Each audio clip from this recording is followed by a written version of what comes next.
Ooh, man, those are really good. Hey, welcome back everybody to Jump Rope Veteran. Thank you for being here. You could be anywhere in the world right now, but you're choosing to be here with me because you want to get your jump rope game up, get your cardio game up, and improve your overall health and wellness and your quality of life. So I appreciate you being here. If this is your first time here or you haven't yet, please hit the subscribe button.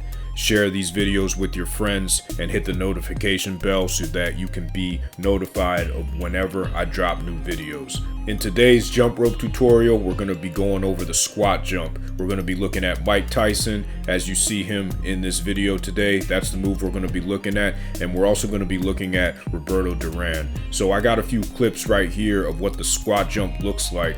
And this is Mike Tyson right here performing them, doing single unders, double unders. You can see how explosive this move is. And it's definitely a move that you want to add to your jump rope tool bag. Probably the most impressive film coming up of this move is Roberto Duran's version of it. I saved it to the end, and here it is right here. This is absolutely impressive. You can see the athletic ability here, the quickness, the agility. This is the level that you want to try to get to. I know that I'm trying to get here with the squat jump. I mean, again, look at the athletic ability here. So today, this is the move that we're going to be going into. Okay, let's get into it. The first focus area is going to be on your stance and on your jumping height. Let's look at the first clip and see what I'm doing. I'm not jumping very high. This is a principle that you want to incorporate in all of your jump rope moves. You want to jump as little as possible. That same principle applies to the squat jump as well.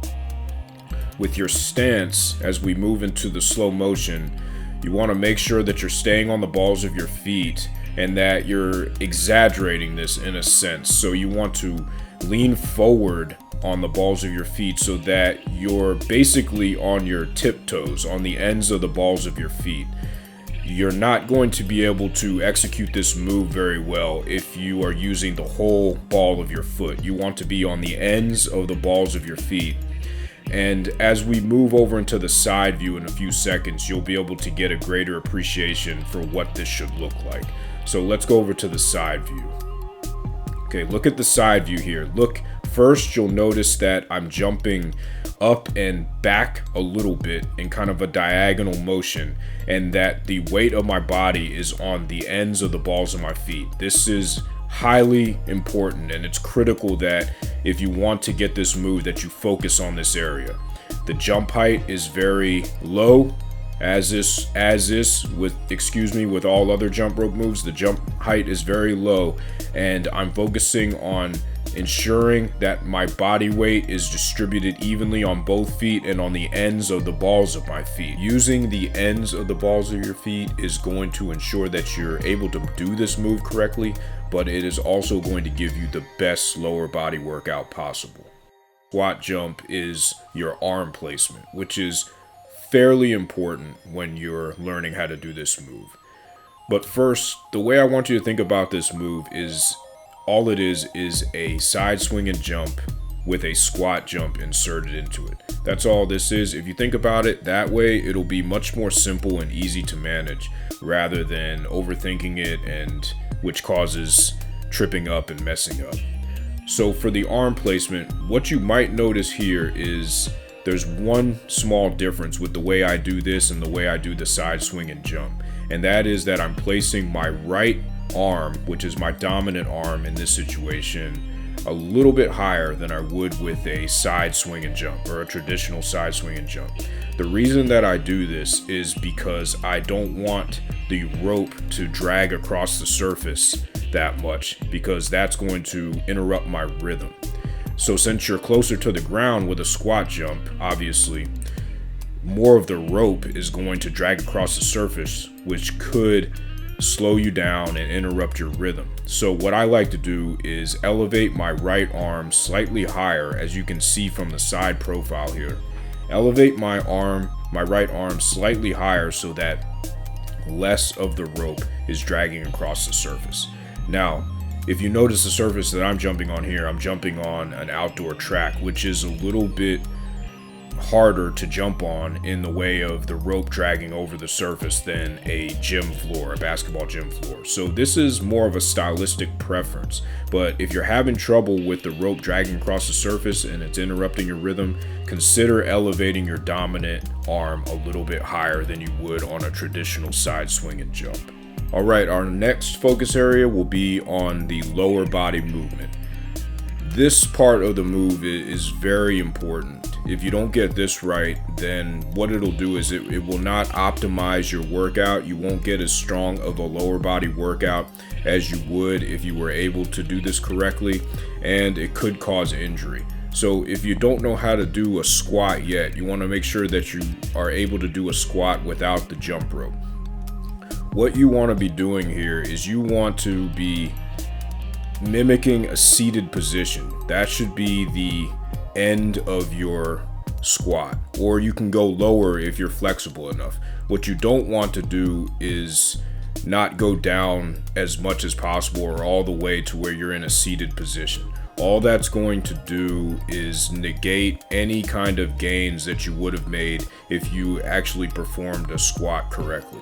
So as you're able to see as we move over to the side view in this video, my backside or my posterior is going all the way down to a seated position, and then when I jump, I'm springing back up, and then I go back down, and then I come back up.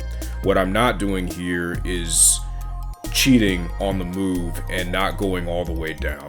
That's one of the worst things you can do with a squat in general, but that applies here as well. You want to make sure that you perform the squat correctly. And if you can't do it while you're doing this jump rope move, then I'd suggest taking out the rope for a little bit, practicing your squat and your fundamentals, and then trying it again and ensuring that you do it the right way so that you can get the most out of this move. All right, we're almost to the end. The last focus area of this move is the synchronization, putting all the pieces together. For this part of the tutorial, what I wanted to do is slow it down to 25% so that you can see the intricacies of the move, so that it'll be easier in the long run, for you to be able to do. I always found that slowing the footage down has helped me learn these moves, and I hope you feel the same way and that it helps you as well. So let's take a look at this in slow motion. So we're synchronizing everything together. So as I come down, I put the rope down with the side swing. So it comes down, then it comes back up. As I'm putting the rope to the side, to my left side, I'm preparing to jump. So I'm loading and then I jump. Side swing, rope down, load, jump. Side swing, rope down, load, jump. That should be in your head. If you're having trouble coordinating this in the beginning, say that in your head. You do the side swing down, load, and then jump. So all of this is going on simultaneously. As soon as you jump, you're doing your side swing and you're loading up for another jump. All of this should be synchronized. Side swing, down, load, jump. Now we're going to take a look at it in slow motion from the side. You can see here, side swing, down, load, jump.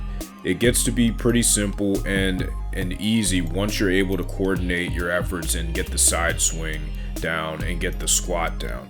The one problem that people can run into with this move is getting tired.